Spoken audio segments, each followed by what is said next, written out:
ഇത് മാസ് മോട്ടോഴ്സിൽ നിന്നാണ്. നമ്മൾ ഹോണ്ട ആക്റ്റീവ 3G വണ്ടി സ്റ്റാർട്ടിങ് കംപ്ലൈൻ്റ് ആയിട്ട് നമ്മൾ പോയി എടുത്തതാണ്. സ്റ്റാർട്ടാവും വണ്ടി, ജസ്റ്റ് ഒന്ന് വണ്ടി എടുക്കുമ്പോഴത്തേക്കും വണ്ടി ഓഫായി പോകും. അതാണ് കംപ്ലൈൻ്റ് ആണ്. അപ്പോൾ നമ്മൾ അഴിച്ച് ചെക്ക് ചെയ്യണമല്ലോ. അതിൻ്റെ കാർബറേറ്ററിനകത്താണ് അതിൻ്റെ കംപ്ലൈൻ്റ് ആയിരുന്നത് മെയിനായിട്ട്. അപ്പോൾ കാർബറേറ്റർ യൂണിറ്റ് നമ്മൾ ഫുള്ളായിട്ട് അഴിച്ച് ക്ലീൻ ചെയ്തപ്പോൾ റീസെറ്റ് ചെയ്തിട്ടുണ്ട്. കാർബറേറ്ററിനകത്ത് പ്രോബ്ലം എന്ന് വെച്ചാൽ ഒന്ന് ഈ ഫ്ലോട്ടിൻ്റെ വാൽവ്, അതായത് പെട്രോള് അതിൻ്റെ കാർബറേറ്ററിൻ്റെ ചേമ്പറിലേക്ക് ഇറങ്ങുമ്പോൾ കറക്റ്റിൽ അളവായി കഴിയുമ്പോൾ വന്ന് ലൂക്ക് ചെയ്യണത് ഈ വാൽവ് വെച്ചിട്ടാണ്. അപ്പോൾ ഈ വാൽവ് ശരിക്കും പറഞ്ഞാൽ ഈ സൈഡൊക്കെ ഒരു ഫംഗസ് പിടിച്ച പോലെ കണ്ടീഷനിൽ അതിൻ്റെ ഉള്ളിൽ ജാമാവുണ്ടായിരുന്നു.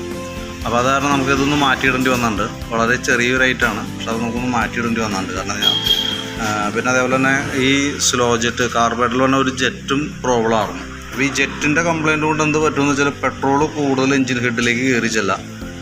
കൂടുതൽ പെട്രോൾ കയറി ചെന്നാലും ആ പെട്രോൾ കത്തിക്കാനുള്ള കപ്പാസിറ്റി ഇഗ്നിഷനില്ല. കാരണം എന്ന് വെച്ച് കഴിഞ്ഞാൽ കറക്റ്റ് ആ റേഷ്യോയിൽ ചെന്നാലാണ് അത് നമുക്ക് നല്ലൊരു പെർഫോമൻസ് കാര്യങ്ങളൊക്കെ കിട്ടുള്ളൂ. അപ്പോൾ അതുമായി ബന്ധപ്പെട്ട് അങ്ങനെ വരുമ്പോഴത്തേക്കും ഹെഡിനകത്തൊക്കെ കരിയുടെ അളവ് കൂടുതലാണ്. അപ്പോൾ നമുക്ക് ഈ പ്ലഗും കൂടി നമ്മൾ കൂട്ടത്തിൽ മാറ്റിയിട്ടുണ്ട്. അതല്ലെങ്കിൽ എന്ത് പറ്റുമെന്ന് വെച്ചാൽ ഓൾറെഡി ഇനിയിപ്പോൾ തൊട്ടടുത്ത് തന്നെ പ്ലഗ് അടിച്ച് പോകാൻ ആ പ്ലഗ് പോകുന്നൊരു കണ്ടീഷനിലേക്ക് വരും. അപ്പോൾ അത് നമ്മൾ റെഡി ആക്കിയിട്ടുണ്ട് കേട്ടോ. പിന്നെ അപ്പോൾ അതിൻ്റെയാണ് മെയിനായിട്ടുള്ള പ്രശ്നം. പിന്നെ നമുക്ക് വണ്ടി ഇപ്പോൾ ഓടിയേക്കണത് കിലോമീറ്റർ വൈസ് വെച്ച് നോക്കുകയാണെന്നുണ്ടെങ്കിൽ 38,900 കിലോമീറ്റർ ഓടിയുണ്ട്. അപ്പോൾ അതിൻ്റേതായിട്ടുള്ള ഒരു പ്രോബ്ലം ഹെഡിനകത്തുണ്ട്. അതായത് ഹെഡിനകത്ത് കാർബൺ ഡെപ്പോസിറ്റ് കൂടുതലാണ്, കരിയുടെ അളവ് കൂടുതലാണ്. അതായത് 4 സ്ട്രോക്ക് വണ്ടികളിൽ ഹെഡിനകത്താണ് കരി വരിക. അതായത് വാൽവിൻ്റെ ടോപ്പ് സൈഡ്, അതേപോലെ പിസ്റ്റൻ്റെ ടോപ്പ് സൈഡ്, വാൽവിൻ്റെ എഡ്ജ് ആ ഭാഗങ്ങളിലൊക്കെയാണ് കരിയുടെ അളവ് പ്രസൻസ് കൂടുതൽ വരാം.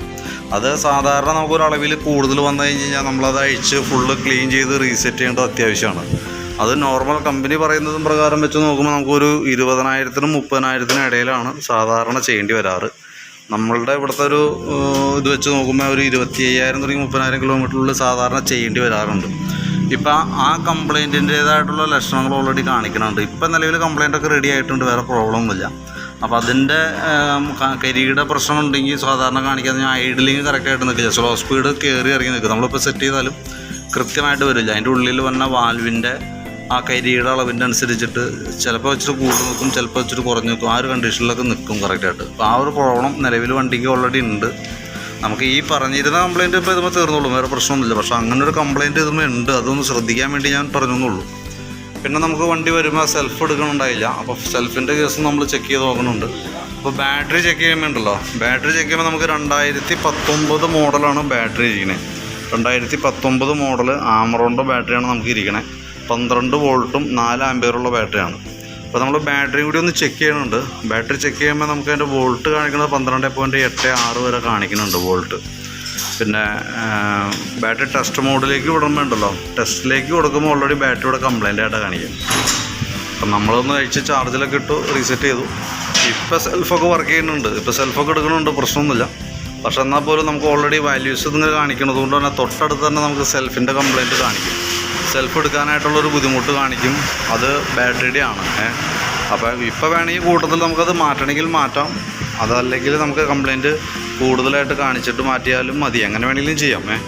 കാരണം എന്ന് വെച്ചാൽ പിന്നെ കിക്കർ അടിച്ചാലും വണ്ടി സ്റ്റാർട്ടായി കിട്ടും, പ്രശ്നമൊന്നുമില്ല. അപ്പോൾ വേണമെന്നുണ്ടെങ്കിൽ ആ സ്കൂട്ടർ മോഡൽ വണ്ടിയാണ്, കിക്കർ അടിക്കാനൊക്കെ ഒരു ബുദ്ധിമുട്ടായിരിക്കും. അപ്പോൾ വേണമെന്നുണ്ടെങ്കിൽ കൂട്ടത്തിൽ നമുക്കത് മാറ്റിയിടാം. സ്റ്റാർട്ടിങ് സംബന്ധമായിട്ടുള്ള കംപ്ലയിൻറ്റ് അതിൻ്റെ ആയിരുന്നു, അത് റെഡി ആയിട്ടുണ്ട്. പിന്നെ നമ്മൾ ഓൾറെഡി ഒന്ന് ഓടിച്ച് നോക്കി, വേറെ പ്രത്യക്ഷത്തിൽ വേറെ കംപ്ലയിൻറ്റ്സും കാണാനില്ല. എഞ്ചിൻ ഓയിലൊക്കെ ചെക്ക് ചെയ്യുമ്പോൾ ഓയിലും കളറും വെച്ച് നോക്കുമ്പോൾ വലിയ മോശം എന്ന് പറയാനൊന്നും ആയിട്ടില്ല നിലവിൽ കേട്ടോ. ഇത്രയും കേസാണ് മെയിനായിട്ടുള്ളത്. അപ്പോൾ ഞാൻ അതിൻ്റെ ഏകദേശം ഒരു എസ്റ്റിമേറ്റ് കൂടി നോക്കിയിട്ട് അതിൻ്റെ ഡീറ്റെയിൽസ് ഒന്ന് തരാം.